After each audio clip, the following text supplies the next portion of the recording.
जैसे ही मैं ऑफ वाला बटन दबाता हूँ तो आप देख सकते हैं कि ब्रेक लग गई है या और बल्ब बंद हो गया है। और जैसे ही टाइमर टाइम पूरा करेगा उसके बाद जो है दोबारा से ब्रेक जो है वो खुल जाएगी।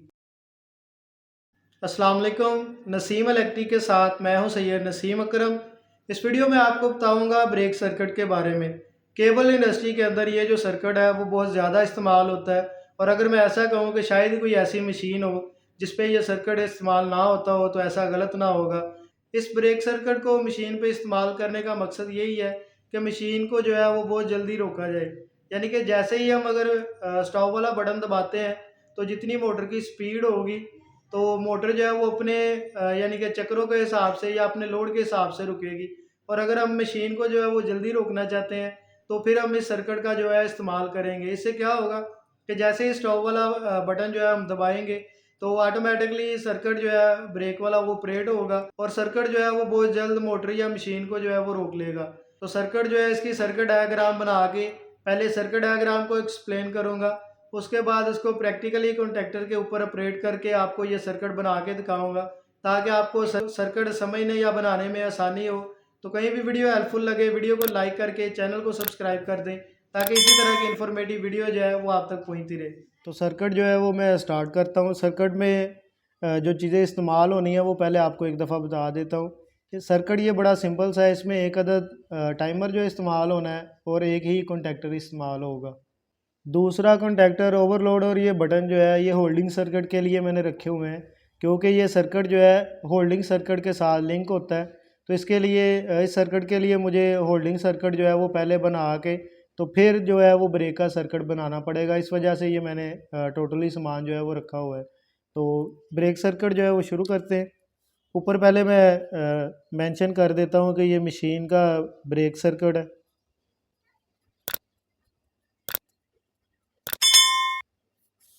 पहले इसका मैं होल्डिंग सर्किट जो है वो बना लेता हूँ। और होल्डिंग सर्किट अगर आपने नहीं देखा या आपको नहीं पता कि होल्डिंग सर्किट किस सर्किट को कहते हैं तो इसी वीडियो के डिस्क्रिप्शन में आपको लिंक मिल जाएगा और आप स्क्रीन पे भी देख सकते हैं कि पहले मैंने ऑलरेडी होल्डिंग सर्किट जो है वो बनाया हुआ है। अगर वो आप देखना चाहते हैं तो वो देख सकते हैं। अब मैं होल्डिंग सर्किट जो है वो बना के एक दफ़ा आपको एक्सप्लेन कर दूँगा।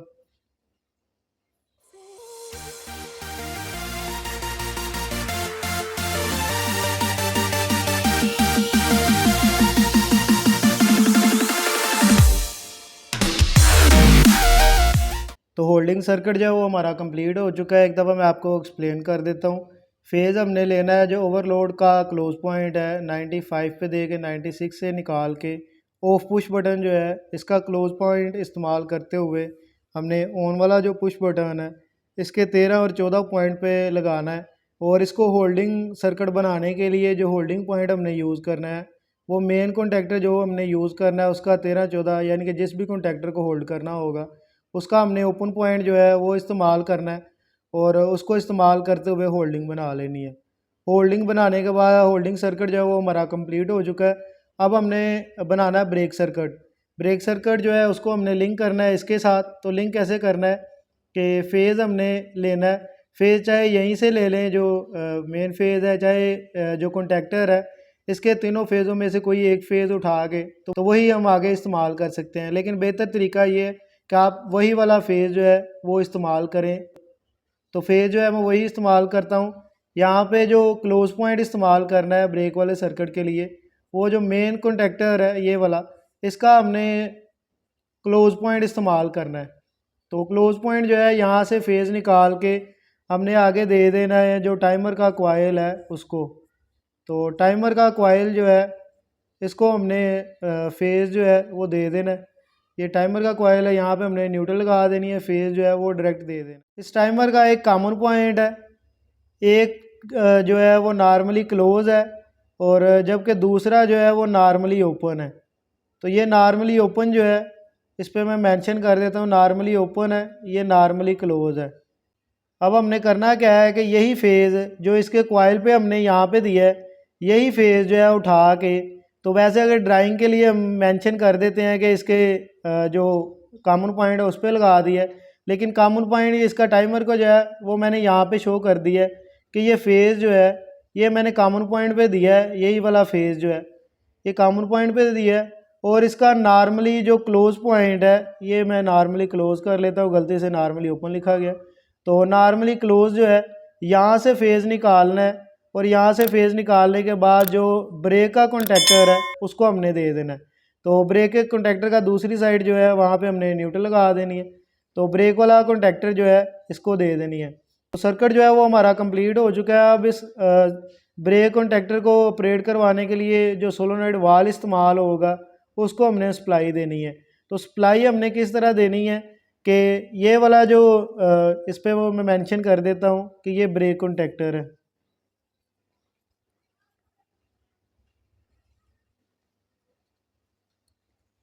ये ब्रेक कॉन्टैक्टर का कॉइल है, तो यहाँ पे मैं कॉइल ही मेंशन कर देता हूँ कि ब्रेक कॉन्टैक्टर कॉइल है। तो अब करना क्या है कि नॉर्मली क्लोज पॉइंट हमने इस्तेमाल करने हैं इसके लिए सप्लाई देने के लिए, जो कि सोलोनॉइड वाल की सप्लाई है। सोलोनॉइड वाल को यहाँ से हमने जो निकाल के फेज़ जो है यहाँ पे इसका कॉइल जो है सोलोनॉइड वाल का उसको दे देनी है।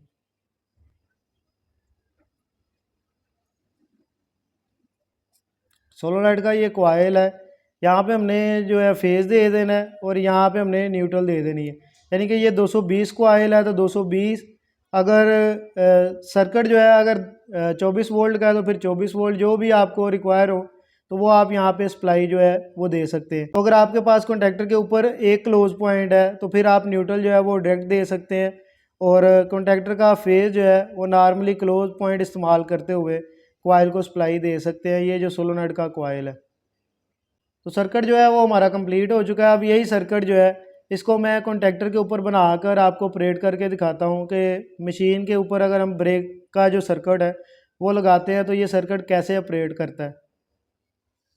होल्डिंग सर्किट जो है वो मैंने कंप्लीट कर लिया है। अब मैंने ब्रेक वाला सर्किट जो है वो बनाना है।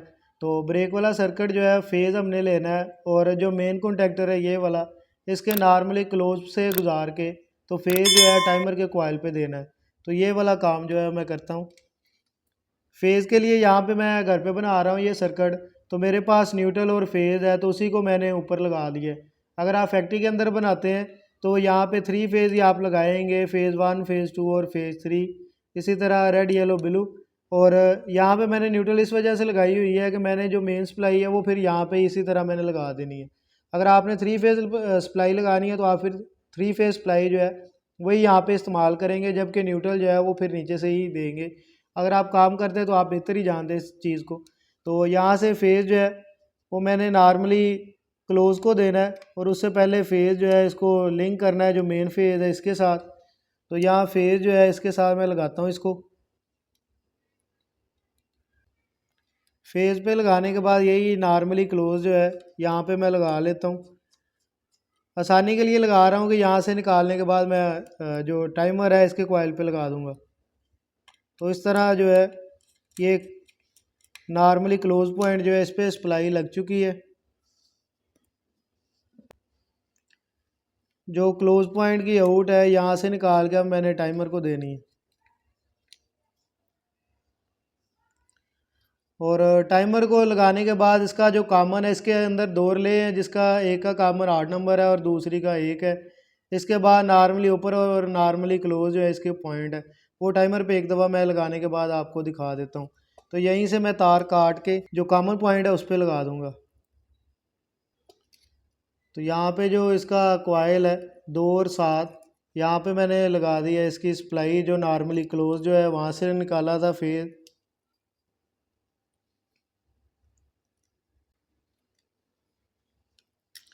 यहीं से जो 8 नंबर है इस पे लगा देना है। 8 नंबर और 1 नंबर आपको मैंने बताया कि कॉमन है। तो यहाँ तक सर्किट जो है वो हमारा कंप्लीट हो चुका है। सप्लाई जो है वो मैंने कॉमन तक लगा दी है और इसके टाइमर के कॉइल पे भी दे दी है। एक दफ़ा मैं आपको इसकी रिले जो है वो करीब करके दिखा देता हूँ।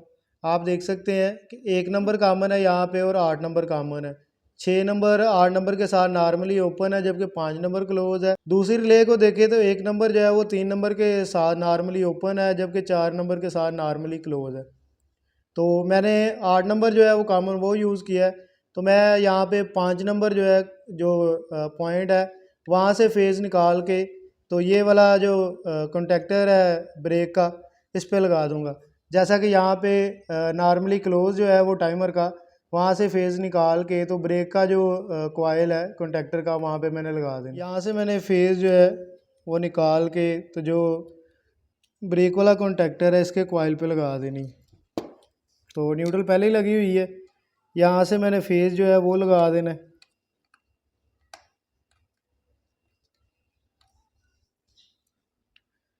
तो यहाँ तक जो है वो हमारा सर्किट कंप्लीट हो चुका है। सप्लाई लेनी है और जो इसका नॉर्मली क्लोज पॉइंट है, मेरे पास यहाँ दो नॉर्मली क्लोज है, कोई इस्तेमाल करते हुए जो कॉन्टैक्टर है सोलोनॉइड वाल जो है उसको सप्लाई देनी है। तो यहाँ पे घर पे मेरे पास सोलोनॉइड वाल सप्लाई के लिए नहीं है, तो मैं क्या करूँगा कि बल्ब जो है उसी को जला के आपको सर्किट जो है वो दिखाऊँगा कि ये सर्किट जो है वो कैसे काम करता है। आपने फैक्ट्री के अंदर लगाना है तो फिर आप यही सप्लाई जो है वो बल्ब की बजाय सोलोनॉइड वाल को लगाएंगे तो सर्किट जो है वो हमारा ठीक से ऑपरेट करेगा। तो सर्किट जो है वो हमारा कंप्लीट हो चुका है। एक दफ़ा सप्लाई लगाने से पहले मैं आपको इसके बारे में एक्सप्लेन कर देता हूँ। जैसा कि मैंने ब्रेक होल्डिंग सर्किट तो पहले ही बना के ऑलरेडी दिखाया हुआ है। तो ब्रेक वाला जो कॉन्टैक्टर है इसी से मैं स्टार्ट करता हूँ। तो फेज़ जो है वो यहाँ से मैंने लिया है, यहाँ से, और फेज़ लेने के बाद जो मेन कॉन्टैक्टर है इसके नॉर्मली क्लोज जो पॉइंट है ड्राइंग के मुताबिक, वहाँ से निकालने के बाद जो टाइमर है, टाइमर के जो कॉइल है उसको दिया और कॉमन पॉइंट को उसी से लुप कर दिया, और जो नॉर्मली क्लोज पॉइंट है उससे फेज़ जो है वो आउट करते हुए जो ब्रेक कॉन्टैक्टर है इसको लगा दिया। तो यहाँ तक जो है हमारा सर्किट कंप्लीट हो चुका है। अब हमने आना है इसकी सप्लाई की तरफ कि सप्लाई हमने कैसे देनी है। जैसा कि मैंने वीडियो में बताया था कि आप न्यूट्रल और फेज़ दोनों क्लोज पॉइंट से गुजार के दे सकते हैं, और इसके अलावा अगर आपके पास एक क्लोज पॉइंट है तो न्यूट्रल वायर उसको डायरेक्ट दे दें और फेज़ जो है वो क्लोज पॉइंट के थ्रू दे दें। यहाँ पे क्लोज पॉइंट इस्तेमाल करने का मकसद यही है, हम ओपन पॉइंट भी इस्तेमाल कर सकते हैं।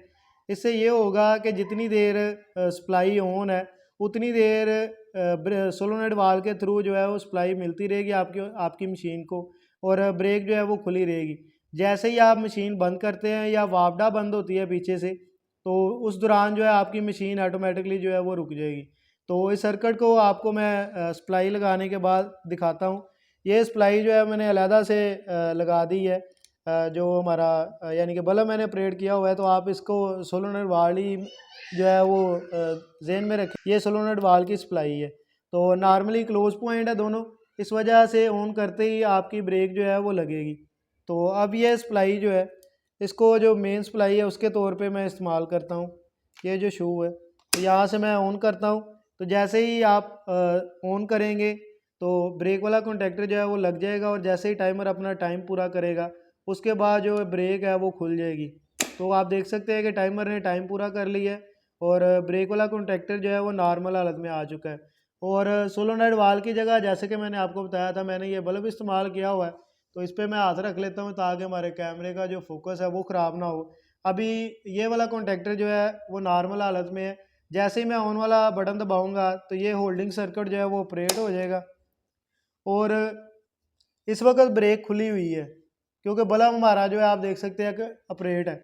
जैसे ही मैं ऑफ वाला बटन दबाता हूँ तो आप देख सकते हैं कि ब्रेक लग गई है या और बल्ब बंद हो गया है, और जैसे ही टाइमर टाइम पूरा करेगा उसके बाद जो है दोबारा से ब्रेक जो है वो खुल जाएगी।